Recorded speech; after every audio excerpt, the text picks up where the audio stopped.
more specifically what I'm looking for is silent anesthesia. So if you have the one silent flux, yeah, but that would be overnight. It wouldn't be so red, wouldn't be inflamed. It's just slightly different, but you have to at least consider it. So the problem here is it's definitely an inflamed field. So anesthetics, do they work as well in inflamed fields? No, they don't. And how come? Because of the pH. Yeah, so because the pH drops when it's acidic, lidocaine maintains the ionized form and keeps so it's pretty difficult. And the difficulty of this is just adding more. If we distend this capsule, or then if you try to do circumferential blocks, while it looks like it just ends here, you may have poor freezing all the way out. So even circumferential blocks don't work as well. So what about incision here? Like, where do we want to size this? Or which direction? Yeah, like what angles you want to be aware of? We want to follow the diagram. Yeah, generally, so one part of it, and so that would be the only part that I would say if you were anywhere else other than the face here. The only thing I'm getting at is here, I'm going to try to be below the area of the jaw. Because if it has a scar, it'll be underneath his chin. So we try to see if we get it from this perspective. Now, sometimes you can, so I'm going to freeze through this line and see if we get it to the angle. Let's say we kind of pocket it here, we get to this small incision there, so what happens. But typically, it should be able to get away as long as you're aware. So we just go through here. So as long as we're cutting on this side, we should be fine. So this is our lidocaine here, so I apologize. So what we want to do is, you can see the bevel of the needle right there. That's where we want to be bevel up, because I want to be just barely underneath the skin. So as I said before, I'm going to feel a little poke here. I want it to blanch. Just like that. You okay? And this is why people viewing this and other people's procedures are very frustrating. You feel like we're being skimpy with the anesthetic. It's not that at all. It's just that unfortunately with these infected fields, you're caught. You don't want to do the patient more harm than not, and the anesthetic simply just won't work very well in some cases. So it's not as simple as just adding more. And if you've never had anesthetic, you okay?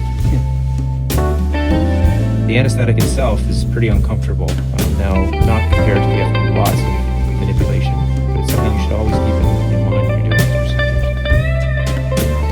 So what causes this to happen? Like, why does he have this? So typically it's just bacteria that's gotten underneath the skin, right? So he may have just scratched his skin, he may have just rubbed it the wrong way, he may have caught his collar or something along those lines. But it just gets underneath the skin and it's not. So once I've done this superficially, I am going to try to put some in the medial space where I'm going to be cutting, because I want to make sure that's frozen, but this will probably go into the capsule itself. You okay there? I can feel it just down. Is that hurting more? No.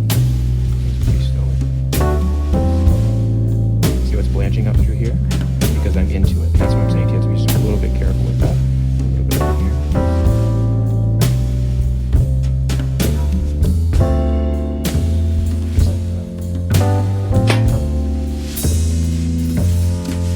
So how's that feel when I pitch there? Is that number 11 blade?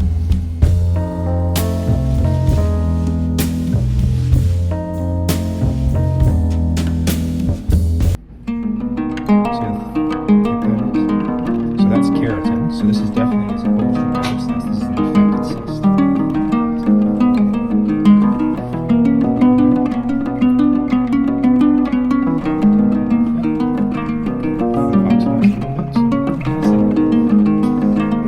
Give you a copy. I'll tell you when it's posted. Not too uncomfortable?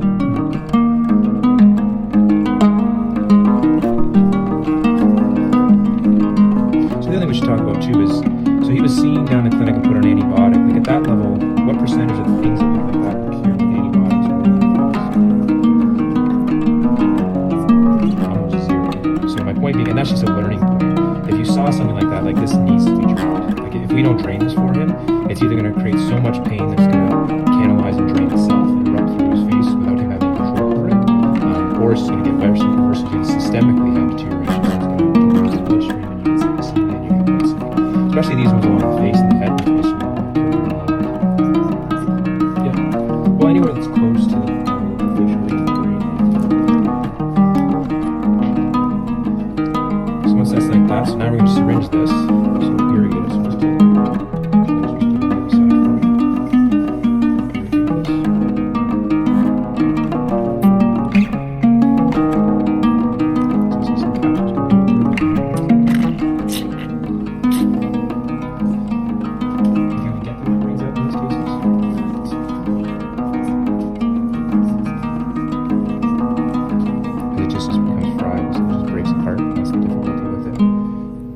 see big chunks of it, then you should take those out if you can.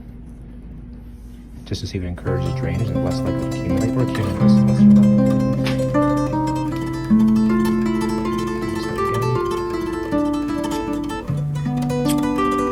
So generally when you're moving this around, so trying to get the whole wall so you're affected by it.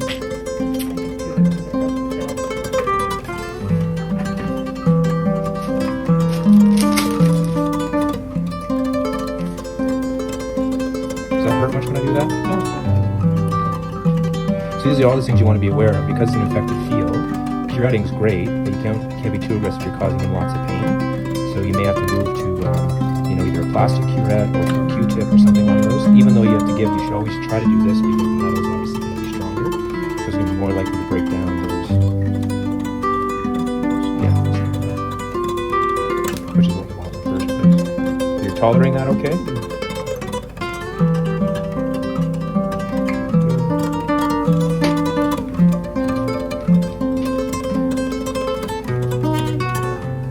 And after I irrigate this, and then I'm going to do my swab. So why didn't I swab right at the beginning? So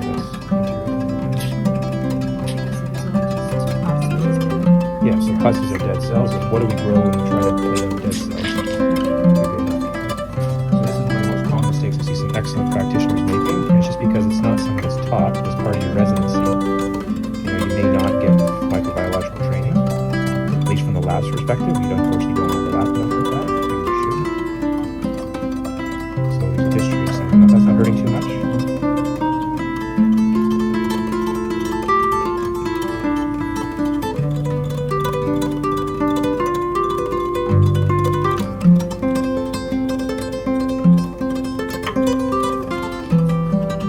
So he's just trying to get some of this out. So it's not critical that I get all of this out because it's just not going to be coming out nicely.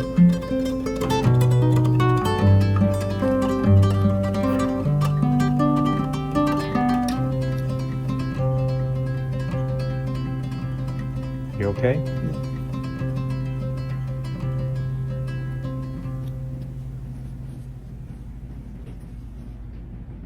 Where's the irrigate that?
okay?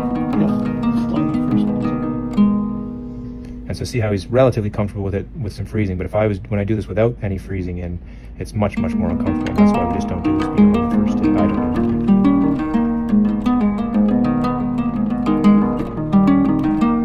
But you can certainly get away with not packing it at all. I find there's a balance here. Sometimes you get more bleeding rates and people do this a lot.